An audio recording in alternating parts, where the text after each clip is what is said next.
Hello, Lee Kemp here from Another Week on a Podcast. Ryan Boniface, Jose Noya, both in the room. How are we doing, guys? Very well. How are you? I'm good, thanks. I'm good. And Jose, sitting there all silently. Wonderful. Oh, I wish I hadn't said anything now. Thank you, everyone, for joining, listening to us, supporting the podcast, all that good stuff. I suddenly realised in all our we've been faffing around for like half an hour, really, and not doing anything constructive other than talking. And I just remembered it's my episode, isn't it? And I haven't got a subject whatsoever. Even coming on, Ryan was like, "It's Lee's show," and I totally blanked it. I've got nothing. Got Right. nothing to Just to talk give people about. people a bit of context, I messaged Lee this morning saying Lee sub question mark. Lee said, "Yeah." Yeah, normally And what something we comes got? to me during the day, but it just hasn't today. I've got no inspiration for the nation. Well, you better get inspired because it's what the podcast is called. Okay, it is. Right, today we shall talk about. We're just going to have to wing it. These are the best. We did like a few of these early, like years ago. We did one probably 6, 8 weeks ago. So we're back to a frequency of winging it again, where we'll just chat about what comes to our minds in an inspiring fashion. Okay. I'll ask some questions from TikTok. So TikTok, if you've got any questions, please put them in the chat because it will help the Q&A. So let's use the Q&A as well. So if you hear Lee speaking about certain things, please feel to ask questions. I'll field the TikTok, or Lee, if you're there, or Ryan, we can field the questions. But at the minute, we've got AFC Greg. Is that actually Greg's? It's on the live right now. AFC Greg's is on. I don't know if they're real Greg's. I'm going to say I no. really like it. Just for. Okay. Apparently, you're not real Greg's according to Lee, the person who's liking the live. So thank you for liking. I really appreciate it. But So I guess let's get some questions in for the men I here. can start talking. So, me and Ryan today actually did a bit of a course together, and it's about mentoring. And one of the things that was on there was talking about, and they really emphasised, and I don't know if you picked up on this, Ryan, about the benefits of our experience and what that can be worth to other people, and like don't underestimate the lessons that can be taken from that, which I think was really good. And I just pulled up there, thanks to our friend the internet, some various quotes about experience. So one I like. So What's up, Lee? What's happened? Have you frozen or something? there's 'Cause two you things. just I'm suddenly stopped reading the talking. quotes. Calm yourself down. Oh, So the one I like best is experience. You done laughing now? sorry. Joe's very jovial today, everyone. He's normally like the serious rock that holds this podcast together. Me and Ryan just kind of prance around a little bit, but now he's laughing as well, so it might be chaos. Right, experience is simply the name we give to our mistakes. There you go. We got there to a quote in the end based on this sort of thing, and I use this. Ryan's been on the receiving end of this at various times, but I like to liken similar experiences I had to something that I'm talking to someone about if they're asking for advice. And normally it's in a roundabout way. Here's how I did this terribly, or here's what I learned from doing this wrong, or here's how I did with this. But I do find that kind of, it's difficult, shall I say? Because, and again, Ryan, you can give. I was thinking about this when we were talking about earlier, because I'm conscious I do it, and I'll say, oh, in a similar situation, blah blah blah blah blah, or I found blah blah blah blah blah blah blah. But what I'm essentially doing is taking your question, your situation, and then just talking about myself for 10 minutes. And I don't know if that's like a really selfish, egotistical thing, or it's actually beneficial because people learn from your experience if you're giving it to them in the right way. Which is just a random thought I had earlier today on the experience topic. Ryan, you're on the receiving end of that, and you're thinking about getting into that. So where does your headspace sit? Can you give me the quote again? Experience is simply the name we give our mistakes. I'd expand on that to give our and other people's mistakes. Yes, yeah, that's a good. Because I feel like I've learnt a lot from watching how other people do things in life, whether that's at work, getting coaching, or learning how to do things, or I don't know, when you're younger, you look up to your parents and see how they act and see how they behave, and try and you know I certainly tried to act a lot like my dad when I was younger because as a boy I feel like my dad was always my hero, right? So um He probably still is. I think that's a nice thing to say. He probably still is. And I've lost my train of thought. But what you try and do is you use other people's experiences on top of your own, I think, to have a better gauge of things. If I see somebody, if you're a child and you see somebody run up to an oven and touch something and it burns them, you're not really going to go and want to do that. So I feel like you can glean that experience that way as well.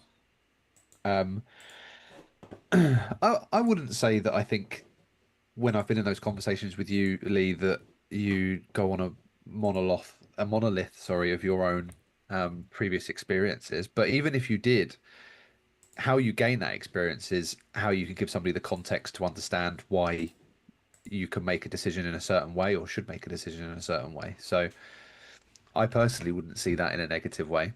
And yeah, I think I actually really hope, because this is something that we're obviously doing at work, that it doesn't confine us to the area that we still work in. I know they spoke a little bit about that. I don't want to get into that, obviously, but I would like to be able to get an understanding of how somebody in a totally different world in my business does their job and see what similarities and if there are transferable skills or non-transferable skills, and what issues do they have that somebody with my experience, in quotation marks, can help with. Like, I know I'm experienced because I see things I've seen before and know ways to act on them, but I don't know. But that's because it's a repetition of events or similarity of events that have happened before. But I don't know how that experience applies outside of what I know. So I think for me, I'm excited for those kind of reasons personally. But I think I have a definitely over the last few years developed or belief that I have a real enjoyment in problem solving and bringing people along on the journey of how you problem solve so they can pick up the skills that perhaps I've used and learned in the past and pass that knowledge on. I feel like I'm enjoying as I'm getting older passing knowledge on rather than absorbing as much of it myself.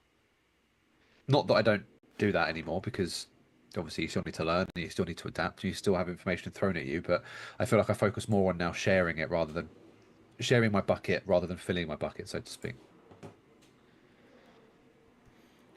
Yeah, that makes sense. And I think, yeah, you get to that point where first of all, it is all learning, learning, learning, learning. It's for you, and then you can start doing both and passing stuff on and everything like that, which I think is a good point to be at. I remember early on when I first started coaching people, and again, a lot of it was debriefing on stuff I'd done or stuff that they've done, and I'm almost coaching myself at the same time as coaching them by, like you said, you reinforce those things that you're seeing again and again, and you start to learn, teach yourself. And I think more so, and this is more just on the general conversation where you said about other areas, it's not so much the specifics of what you've been through as it is the behaviours and the mindsets you've learned from that, and that is totally transferable, I think. And I think that's where the experience bit comes in. As the man on the screen with the most experience, probably cumulatively the same as me and Ryan put together, Jose, what are your thoughts on this subject? You referring to my age there? Just asking. Just for a change, I thought I'd make that reference, yes. Of course, just for a change. Yeah, it's very rare that I say that, so... Of course, I really like this idea though of the mentorship thing. I think it's a really, really good thing. And on the podcast, so if you've got any questions about mentorship, can you please pop them in the chat and we'll pick them up. But thank you, Triple Eight, for saying this is a very inspiring podcast. We appreciate you massively.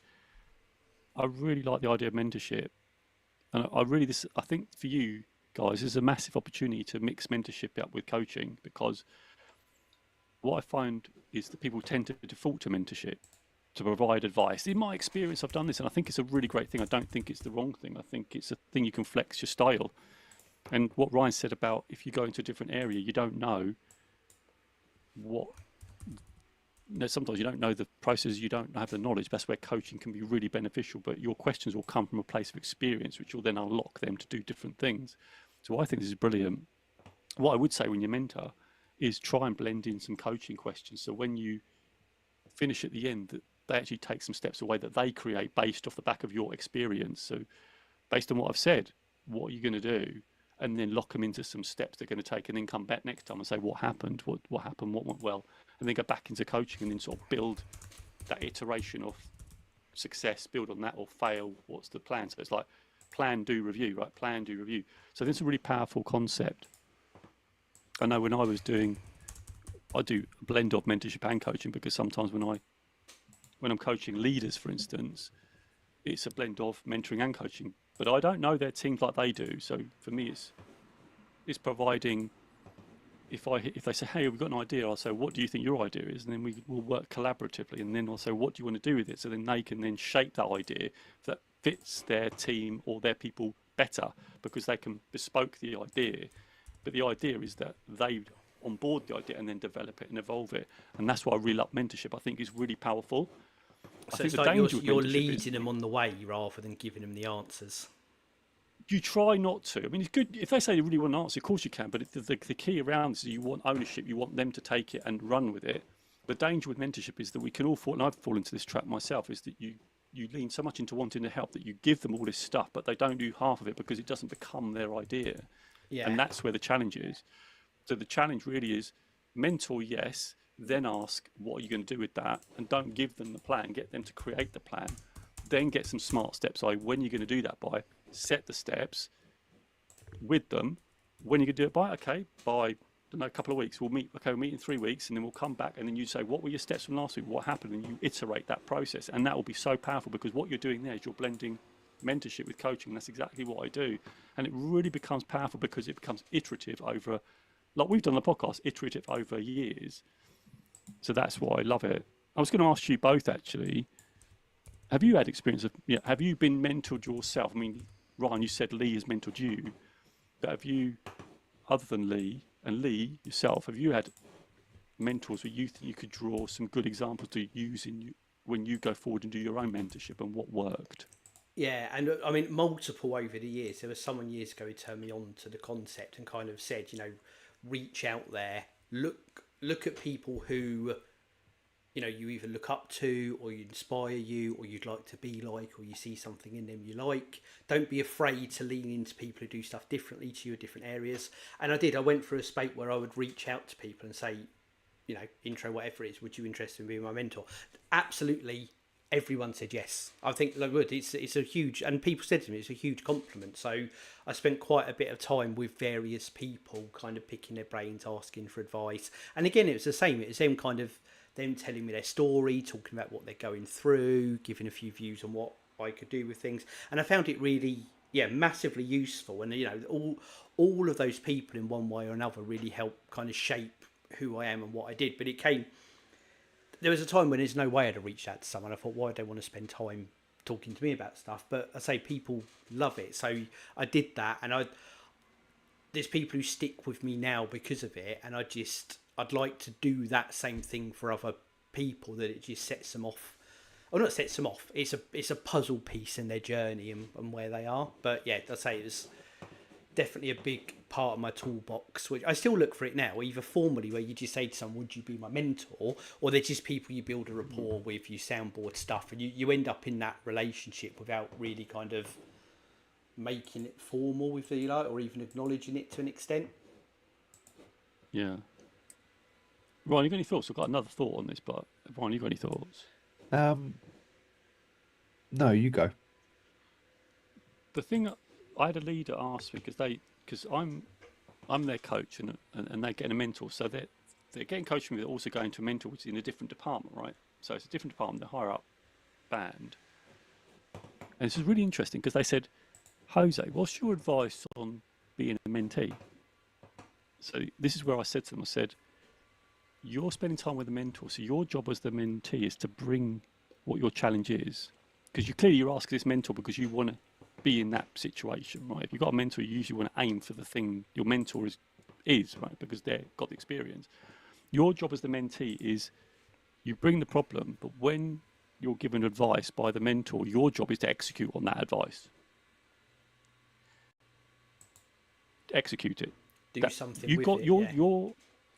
You're getting time from an experienced person, i.e. yourselves, or if you're getting mentored, your job is to make sure you do the work when you're given that advice. If not, it's a waste of time. It's just a waste of time. So I think there's expectations for both the mentor and mentee to really address here. and not just it be a nice little chat, and then, which is still nice to have a nice chat, but make sure there's some executables off the back of it, because otherwise you're just spending time together. So that's really the key around mentorship, because I've seen a lot of conversations where that lovely conversation, but there's just no plan, there's nothing, there's no deadlines, no timelines. And the problem with mentorship is that it's like coaching. Sometimes it's going to be uncomfortable. It's not always going to be a nice chat. It's going to say, well, what are you going to do about it? And they're going to, so it is about how do you build up the trust and then make sure there is some actual action that happens, and that the mentor actually holds the mentee to account. Did you do it? And if they didn't, what was going on? What's happened? Not to judge them, but to say, hey, look, we're spending time together. There's work here to be done. That's the danger, I think, with mentorship, and especially when, I don't know if it's in your area, whether you're doing it voluntarily and people just are signing up for it. But even if it's a sign up, there needs to be an expectation around this. And it's really important. Otherwise, it just will fall flat on its face, because there'll be no outcomes. And it's so important to have results. Either they're good results or they're not good results. It doesn't matter. It's about the learning. It's the learning. That's the whole relationship and the point of the mentorship. So I think it's really important to get those expectations right. But I'm sure that's really how you're setting up in any event. I'm sure that's the case. It's just I can see some of these things can go the wrong way, and then it's just a nice chat and nothing happens. So yeah, I'd just like your thoughts on that, or anything else that you want to think about. I think I actually, I think I struggle being a mentee because I don't often know the best way to implement the advice that I'm given. Not always, but specifically more towards when I was first getting mentored a few years ago, I found it difficult to understand how I wasn't doing what it was that they were advising me. How can I bring that to life? How can I do that? Okay. I think I was quite naive the very first time I was mentored by someone, and thought that not that there was a cheat code or that there was anything I was missing, but something that was that I was just needing an answer to a question, and it was, what can I do to get here? And it's, you need to do that. Yeah, You need to do something magic specific, and that's it. It all clicks yeah, into place. I need something specific, and then I can achieve what I want to achieve. And it's never ever like that. Right. It's and that's the thing. I think when I first went into being a mentee or doing things like that I struggled to grasp that concept. But I think I'm better with it now. I think it's kind of tools that you can put in your toolbox, so to speak, and then call upon them when you need to. And a lot of the advice I've had is it can be either situational or specific. And I think I just try and hold as much of that in my mind when scenarios come up, or think to some things like that when scenarios come up. And as long as I focus and try and do my best in that, I feel like I'm making the most of anything anybody could give me. Yeah, I love that. Yeah. It's really good reflection there as well, Ryan, from your place in it. And again, that is in itself experience that may or may not be useful in all sorts of realms when you're talking to people. I'm going through that because I dare say, if 2 sessions into that first mentorship, one of us had said to you, there's no special ingredient here. You're looking for the wrong thing. It's much more long term or subjective. You wouldn't have been in a place to hear that advice. Because of where the mindset was, but you've grown with that. All the experiences have led you to the understanding you've got now, and I think that reflective piece on how you change, how your mindset changes, not getting wedded to stuff. It's really, it comes back to experiencing as well. It is. You used the example earlier of someone putting a hand on the stove and burning themselves, so you wouldn't do that. I bet there's a lot of people out there that would still be like, "Oh, what happened to them? Why did they do that?" Yeah. Oh, yeah, and it's just trying to get people to not make mistakes by kind of giving them your own, oh no, I made that mistake, you don't want to do that. I don't know, there's just part of our brain we have to, you can see that, but there's a big part that is literally learning through experience, and you have to go through the things, and your brain has to get rewired based on the experiences that you've got. Yeah. Totally agree with that. I think that's completely fair. I saw a big smirk on your face there, Jose, when you were saying that. No, it's brilliant. No, it's really good, because when Ryan said that thing about, well, I don't know how to execute the advice, what am I going to do? Because that's quite common because of the experience. And that's why if you give the advice, my thing was to blend it with the coaching. And now you've had that, what are you going to do with that information? How could you execute it? And you might, I don't really know what to do with it. Well, what would you like to do with it? What was good about that? Because sometimes sometimes they may not take it. And I think sometimes a mentor, sometimes I think there's that power thing as well, that you're a mentor, you got the experience, but it should be an element of allowance for challenge as well. Like, I'm not sure what to do. So it's developing that trust and then asking them to mold that, how you as a mentor get them to mold that idea so they can make it executable. So Ryan, for you, I don't know how that mentorship went. Was it, here's the advice, execute on it? And you go, well, I don't know.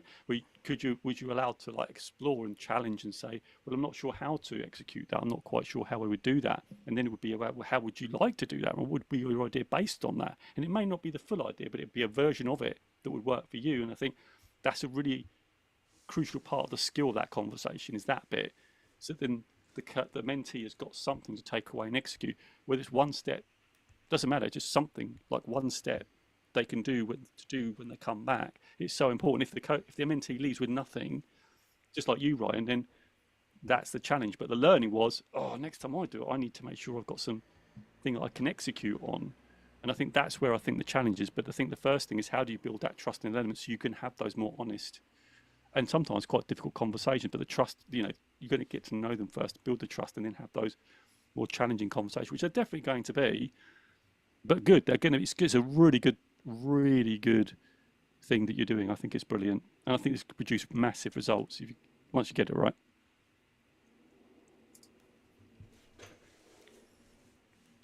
I think that's some good advice. And I'm looking back on things I've done with things before, and both sides of the fence, whether there's been enough focus on that executable bit. Just some good advice. It is the thing that misses. I would say when you have your conversation, look at the end. Is there any like smart steps? Is there an action with a date on it that's actually going to happen? Because if there isn't, then you've not really cornered off that conversation. There needs to be something, because then you need to come back and say, well, did you execute? No. Well, if you didn't have anything to execute, then you're not going to get any result, whether there's a fail or win to talk about. And that's the whole point of the conversation, right? To have something to bring back with it. And it's not a judgment call. It's not, if it failed, you're terrible. It's not. It's about, okay, what happened? What went well? What did you learn? And what would you do now based on that information? Then you must say, well, if that happened to me, then the mentor thing starts again. Well, this is what I would do in that situation. If that happened, this is what I would do. So it's a lovely iterative conversation. But the most important thing is, like you say, is that really important to get that executable step. Yeah. That's the key. So experience is great, but like you said, it's got to be someone can take your experience, but then they've got to take that and they've got to shape a plan. They've got to make it their own plan. They've got to build up their own experience. I think that's the playbook, isn't it? Your coaching ability at the end of that conversation will be the key to get them to shape it, because then they're using their brain to shape your idea to fit. It's like the adaptability, like going into a shop and trying different clothes and finding the right fit. That's a nice looking jacket, great idea. Now I need to find one that just sort of bespokes me for the situation, and you get them to figure that out. And that also builds problem solving for them as well, because they're trying to figure it out, and it's good. And you might, as the mentor, might go, I'm not sure it's going to work, but let them run with it, because it might actually work. It doesn't, then there's learning, right? So it's an interesting dynamic actually when you think, I'm not sure if it's going to work. Oof. But let's try it, see what happens, and then see. A bit like what you do, Lee, about experimentation. There's going to be a little bit of that, but you're there to support them through the lows when it doesn't work, right? That's the whole point of a mentor. When they're going, this is terrible. Hey, look, let's look at this. And then your job is to bring them back, line them out so the emotion stops, and then you get them to rethink and plan again. And I think this is going to be a beautiful thing. I'm so looking forward to hearing about this. It's been, obviously not details, but it'd be interesting. I love it. It's been a long time, because this is where we started out with the pod, in actually talking about like the theory and the mechanisms of doing this sort of thing. I think it's a brilliant step. This is like an old school Inspiration Nation here. Yeah, so good. I love this winging. I put a lot of planning into this, so I'm glad it's executed as well as it has. I've really enjoyed this. It's really got me thinking about the mentorship and what the flex of style is, the conversation style when you're in there. Brilliant. It's really made me think. Love it. I've still got things. Everyone out there, hopefully this has been useful. Another inspiring talk gets people thinking about things. Reach out for your own mentors, or see opportunities to be a mentor where you can. I think it's such a valuable, it's a thing, such a construct that people do not take advantage of enough. So I would absolutely encourage that for everyone's takeaway today. If you enjoy what we're doing, if you support, 100%. again, head out to inspirationnation.org.uk. 5+ years worth of content over there now. Whatever service you're on, like, subscribe, share, tell friends and family. All that great stuff is what helps us continue to do this and continue to grow. And of course, Jose Noya on YouTube, and more importantly TikTok, Jose Noya Inspiration. Stick it in your Google machine, follow him, and you will get told when he is going live, when he posts content. It's out there all the time. He's pointing at something on the screen. I don't know what he's doing, but we'll just carry on. Podcast. I'm trying. Okay, he's pointing to the word podcast, just in case you don't know we are on a podcast. There is much more engaging and insightful content than that on both YouTube and TikTok, so give it a follow. And again, when we are doing the show, we do it live each and every week, as long as Jose's part of the show, and you can get involved like people do. Any shout outs to do on the TikTok before we disappear, Jose? Just say thanks to David for turning up. Thanks AAA for telling us an inspiring podcast. We really appreciate you. Thank you so much. And everyone who's joined, please follow, like, and share the content. Like Lee said, brilliant. Cool. Then, in which case, all that's left for me to do is count us down. We'll be back next week. 3, 2, 1. Inspiration Nation. Inspiration Nation. Catch you guys later. Catch you guys later. Yes, Lee, we did it. We did the whole thing together. Love that. Yeah.